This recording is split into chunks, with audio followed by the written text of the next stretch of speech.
அன்பு உறவுகளுக்கு இனிய வணக்கம். எல்லா மக்களும் எப்படி இருக்கீங்க? நல்லா இருக்கீங்களா? நெறைய பேரு என்ட்ட ஒரு கேள்வி கேட்கிறீங்க. என்ன கேள்வின்னு பார்க்குறீங்களா?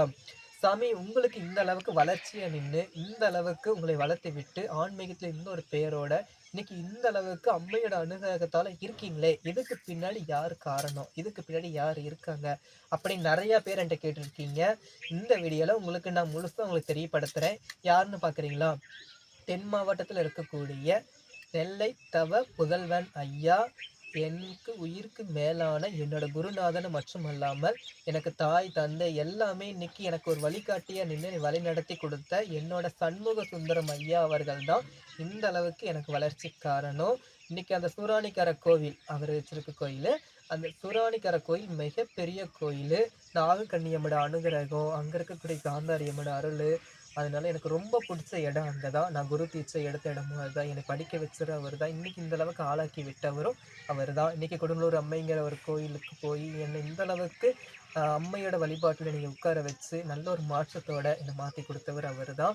இன்னைக்கு அவர் இல்ல அப்படின்னா, இன்னைக்கு உங்க முன்னாடி நான் கிடையாது. இன்னைக்கு இந்த அளவுக்கு மீடியால, டிவிலயும் உங்களை நான் பார்க்குறேன். நீங்க என்ன பார்க்குறீங்க அப்படின்னா, அதுக்கு காரணம் தெய்வம் மட்டுமல்ல, தெய்வத்துக்கு முன்னாடி என்னோட குருநாதர் தான்.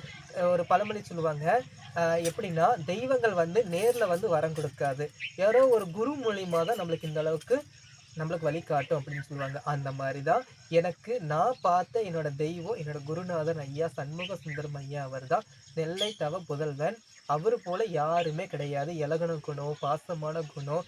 கஷ்டம்னு வந்துட்டா அப்படின்னா, தனக்கு இருக்குதோ இல்லையோ பார்க்க மாட்டாரு. வரக்கூடிய மக்கள மட்டும் தான் அவர் பார்ப்பாரு இன்னை வரைக்கும். ஆ ஒரு நாள் முழுக்க முள்ள நின்னு தவம் நிப்பாரு. அதிலேயே நம்ம தெரிஞ்சுக்கலாம் எந்த அளவுக்கு அவர் இருப்பாரு அப்படின்ட்டு. கொடூர முள்ள அந்த அம்மா தவம் இருக்கிறத பார்த்தாலே பார்ப்போர் மனசு ரொம்ப பதபதக்கும்.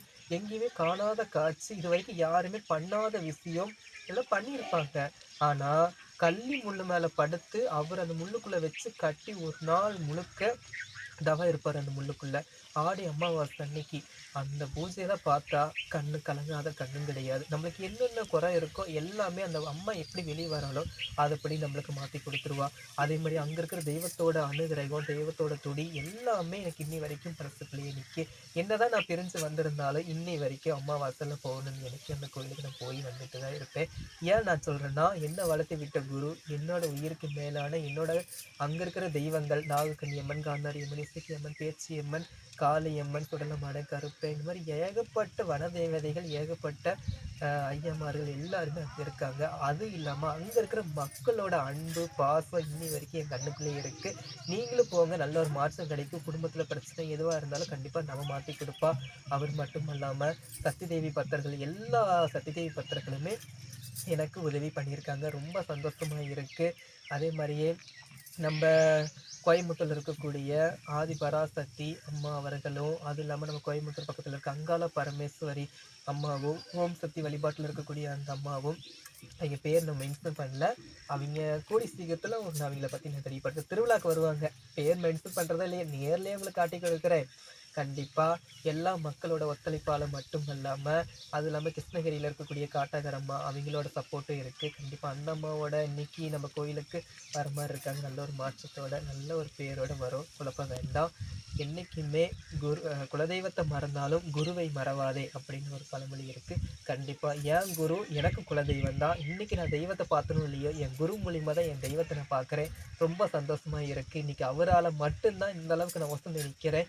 கண்டிப்பா உங்களுக்கும் ஆன்மீக பயிற்சி, ஆன்மீகத்த பத்தி படிக்கணும்.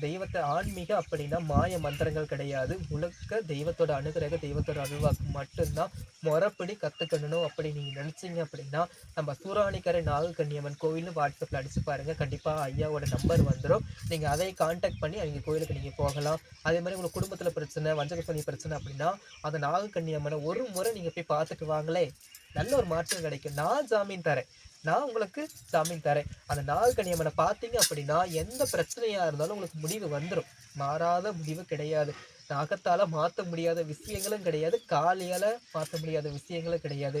எல்லாமே நல்ல ஒரு மாற்றம் கிடைக்கும். எத்தனையோ கோயிலுக்கு போயாச்சு. எத்தனையோ சாமி பார்த்தாச்சு. ஏன் ஒரு முறை நாகக்கன்னியம்மன பார்த்துட்டு வாங்களேன். உங்களுக்கு மாறாத விஷயமும் கிடையாது. மாறாத பிரச்சனைகளும் கிடையாது.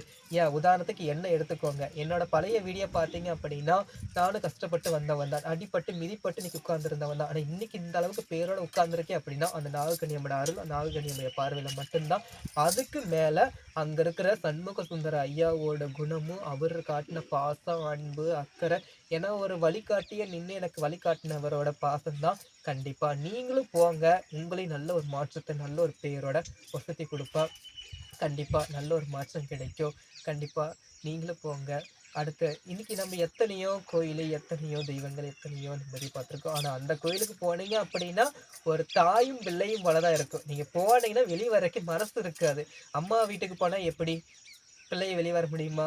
பாசத்தால அங்கேயே தான் இருக்கணும். 2 நாளைக்கு இருக்கணும்னு ஆசைப்படுவோம். அந்த மாரி தான் அந்த கோயிலும். நீங்க போனீங்க அப்படின்னா, உங்களுக்கு அந்த கோயில விட்டு வெளிய வரக்கே மனசு இருக்காதுன்னு வச்சுக்கோங்களேன். அந்த அளவுக்கு அந்த அம்மாவும் நீங்களும் அந்த அளவுக்கு ஒரு அண்டர்ஸ்டாண்டிங், அந்த அளவுக்கு அம்மையோட பாசத்துலக்கு நீங்க போயிருவீங்க. ஆனா அங்க இருக்கிற அம்மா வந்து மத்த கோயில் மாரி சிலையா இருக்காது. ஒரு உயிர் ஓட்டமா, ஒரு உயிரா ஒரு பொண்ணு புடவ கட்டி எப்படி உட்கார்ந்திருக்குமோ, அதே போல அந்த தெய்வம் அங்க காட்சி அளிக்கா. கண்டிப்பா நீங்களும் போங்க. சூராணிக்கரை நாகக்கன்னியம்மன் கோயில்ல கண்டிப்பா அந்த அம்மா இருக்க நல்லபடியா ஒரு மாற்றம் கிடைக்கும். நல்ல ஒரு மாற்றம் கிடைக்கும். குழப்பமே வேண்டாம். தைரியமா இருங்க. எந்த ஒரு பிரச்சனையா இருந்தாலும் அம்மா மாத்தி குடுப்பா. எதையும் நெனச்சு குழப்ப வேணாம். கல்யாணம், தோசம், உங்க குடும்ப பிரச்சனை, மனசுல குழப்பம் எதுவா இருந்தாலும் நீங்க குழப்ப வேணாம். கோயிலுக்கு போங்க. நல்ல ஒரு மாற்றம் கிடைக்கும். நன்றி, வணக்கம். அடுத்த வீடியோல சந்திப்போம்.